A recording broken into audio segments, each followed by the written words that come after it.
I'm Tony Williams, and this is Brooklyn Savvy.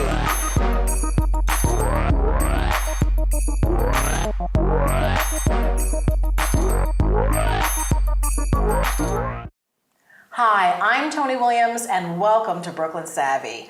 We'll be talking about the loss of a child and the impact on survivors with Lisa Detweiler and psychologist Art Presley. Such a topic. So Lisa, first of all, thank you so much for coming on and sharing what I know has to be a really painful memory. But for our viewers and also for the panelists, if you could just share with us what happened in the case of your daughter. And her name? Certainly, Grace. Grace. That's Grace Gallagher Detweiler. Grace was about 2 years old when she seemingly was slowing down. She had what I thought was a cold. Took her to the pediatrician, and the pediatrician felt like her liver was distended and thought maybe she had a ruptured appendix or something, and we went straight to Cornell and found out that she did not have a ruptured appendix, that actually her heart was about the size of her chest cavity. It was later shown that she had a rare type of glycogen storage disease, which is the process by which your body utilizes sugar. And her heart was laying down sugar over her heart muscle, so her heart had become flabby and useless. The medical community hadn't really seen this type of glycogen storage disease before. They'd only seen it in pigs.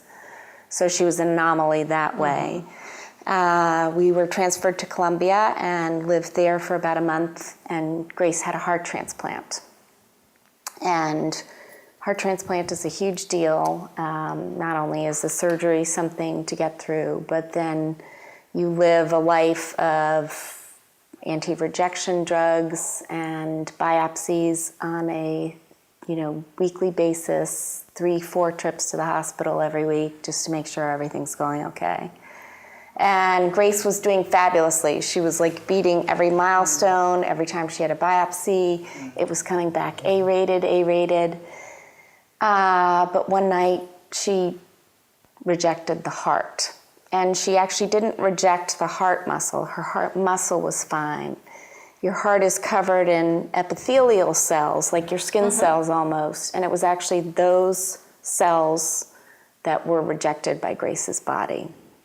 So within, 12 hours, we lived through, a really bad episode of ER and crash carts and, paddles and everything else. And she died after about an hour and a half of them working on her, the doctors and nurses. And Did you have other children at that time? yes, thank God. And what were their ages? Charlotte was 8 and Will was 6. And one of the hardest days of my life was telling my kids their sister died. And how did they deal with that? Charlotte was at an age where she could actually comprehend the finality of that. Will didn't really get it. And apparently, when kids go through a very traumatic experience, they can't do it all at once like we do. Absolutely. They take it in pieces. Yeah. So Charlotte was far more actively involved.